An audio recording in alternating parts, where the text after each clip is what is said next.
여러분들은 성경의 예언과 성취를 믿으십니까? 그리고 성경에서 예언된 마지막 때의 최종 심판에 대하여 알고 계십니까?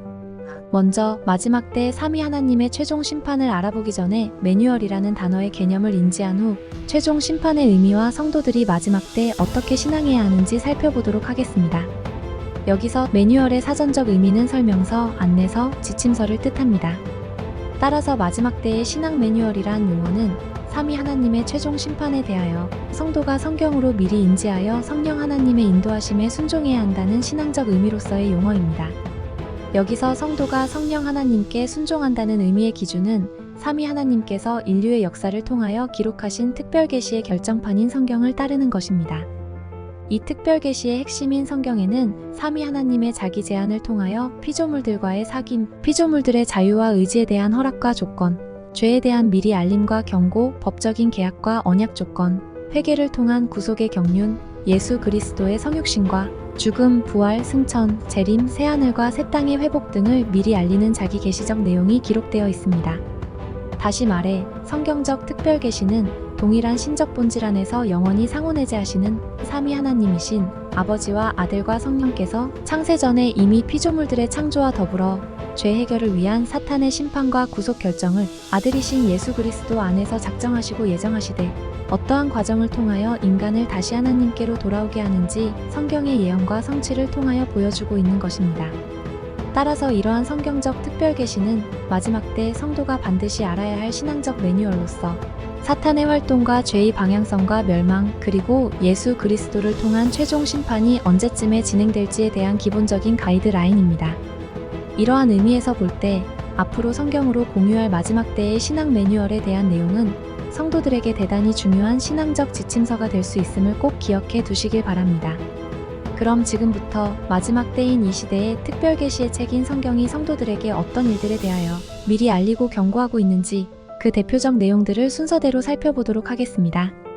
첫 번째 알아야 할 내용은 베드로전서 4장 1절부터 6절이며 이 본문과 함께 연결된 내용들을 순차적으로 살펴보도록 하겠습니다.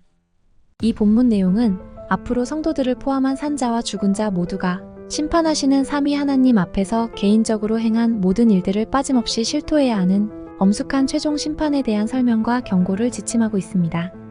아래 성경 말씀을 읽어보시길 바랍니다. 그리스도께서도 육신의 고난을 받으셨으니 여러분도 그분과 같은 마음가짐으로 단단히 각오를 다지십시오. 그리스도를 위해 육신의 고난을 받은 사람들은 죄와는 이미 관계를 끊은 것입니다. 이제부터는 이 세상에서 육신으로 살아갈 여러분의 남은 생애를 인간의 악한 욕망에 따라 살아가지 말고 오직 하나님의 뜻에 따라 살아가도록 하십시오. 여러분도 과거에는 믿지 않는 이방 사람들이 하던 대로 방탕과 정욕과 술취함과 흥청망청 퍼마시고 떠드는 향락과 잔치를 즐겼으며 또 무엇보다도 가증스러운 우상 숭배에 빠져 살았으니 이제 그런 것들은 지난 일들로 충분합니다. 여러분의 옛 이방 친구들은 여러분이 더 이상 그런 자극적인 방탕과 쾌락에 빠져들지 않는 것을 보고 이상하게 여기면서 여러분을 욕하고 비난합니다. 그러나 장차 그들은 산자와 죽은 자 모두를 심판하시는 분 앞에서 자기들이 행한 일들을 빠짐없이 죄다 실토해야 할 것입니다. 이런 까닭에 지금 죽어있는 자들에게도 복음이 전파된 것인데 그것은 그들이 비록 육체로는 모든 사람처럼 심판을 받아 죽게 되었을지라도 영으로는 하나님의 능력을 힘입어 영원토록 살게 하시려는 것입니다. 여기서 우리가 주목하여 살펴볼 내용이 있습니다. 그것은 사람이 죽은 후에 최종 심판이 어떻게 이루어지는가에 대한 것입니다. 혹자는 사람이 죽으면 바로 천국과 지옥으로 간다라고도 하며 어떤 이들은 예수 그리스도께서 십자가에서 우리의 모든 죄, 즉 과거의 죄는 물론 현재와 미래에 생길 죄까지도 모두 용서하셨는데 앞으로 최종 심판이 왜 필요한가? 라고 반문하기도 합니다. 물론 성도들은 예수 그리스도께서 단 한 번에 이루신 영원한 구원을 믿어야 합니다. 이러한 확신을 가진 성도들은 예수 그리스도께서 이루신 영원한 구원으로 신앙을 고백하고 안심하며 온 인류의 구원의 복음을 전하는 믿음을 확보하게 됩니다. 그러나 극단적인 선 천국, 선 지옥 그리고 철학적 죄사함 사상은 올바르지 못한 비성경적인 오류에 노출되고 맙니다. 만약 누구든지 위와 같은 설명에 동의한다면 이러한 사람은 성경의 진술과 다르게 설명하는 사람이 될 수도 있습니다. 이를 이해하기 위해 위 본문인 베드로전서 4장 1절에서 6절을 자세히 살펴보시길 바랍니다. 위 본문에서는 선천국, 선지옥 그리고 철학적 죄사함 사상에 대하여 본문이 호응하지 않고 있다는 것을 발견하게 될 것입니다. 반면 누군가 위 사상들에 대하여 호응한다고 가정한다면 아직 사탄의 최종 멸망과 죄 종결이 되지 않은 상황에서 나타나는 이중심판적 오류의 발생과 동시에 성경적이며 법적인 예수 그리스도의 재림 기준이 한꺼번에 무너지게 됩니다. 따라서 삼위 하나님의 속성을 통해 지금까지 성경에서 예언하신 신구약 구원 과정 그리고 최종 심판에 대한 공정하심과 공의하심의 완전한 속성이 훼손되고 왜곡된 결과를 양산하게 됩니다. 이에 올바른 성경적 구원의 기준은 바로 마태복음 13장 25절에서 30절, 37절에서 42절, 그리고 베드로후서 3장 7절에서 13절과 요한계시록 14장 15절 및 그 외 다수의 성경에 나타나 있습니다. 이에 대한 이해를 위해 위 본문들을 순서대로 읽어보겠습니다. 사람들이 다 잠들었을 때 원수가 와서 밀밭에 독보리를 덧뿌리고 갔다. 밀이 싹 터서 자랄 때 독보리도 함께 자라는 것을 보고 종들이 주인에게 와서 주인님, 밭에 좋은 씨앗을 뿌리지 않았습니까? 그런데 독보리가 어디서 생겨났습니까? 하고 물었다. 그러자 주인은 원수가 이런 짓을 했구나 하고 대답하였다.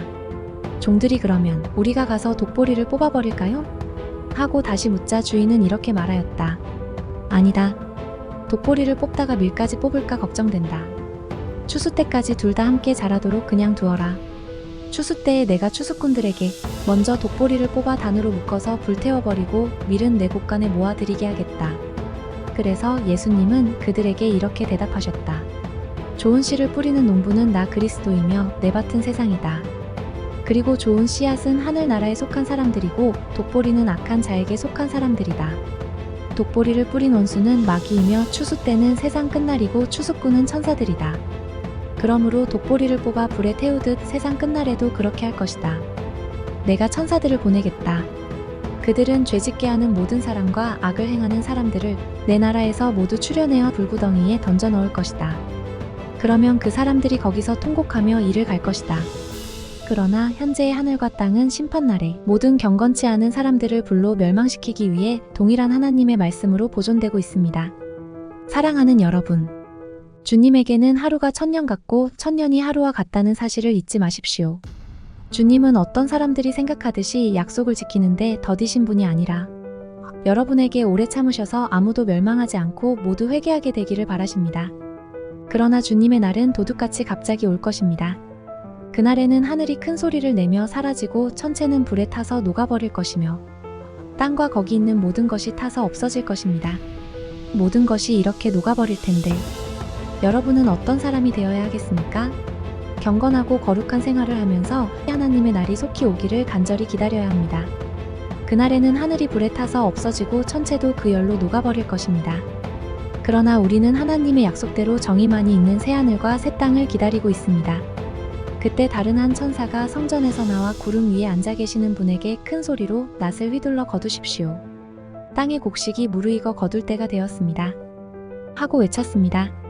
위 본문을 통해 알 수 있는 사실은 예수 그리스도께서는 자신의 재림시의 추수꾼들은 성도들이 아닌 천사들이라고 알려주고 계시며 그 천사들은 죽은 자들과 산 자들을 모두 모아서 그리스도의 최종 심판 시에 사역하는 존재들이라고 설명한다는 사실입니다. 이때 조심할 부분은 성도들은 구원의 대상자라는 사실과 그리스도의 복음을 전하는 역할에 순종하는 신실한 종으로만 이해해야 된다는 사실입니다. 절대로 성도는 추수꾼이 아니며 추수꾼은 예수 그리스도의 명령을 받는 천사들입니다. 만약 어떤 사람들이 성도가 추수꾼이라고 가르치는 사람들이 있다면 그 사람들은 거짓으로 성경을 가르치는 사람들입니다.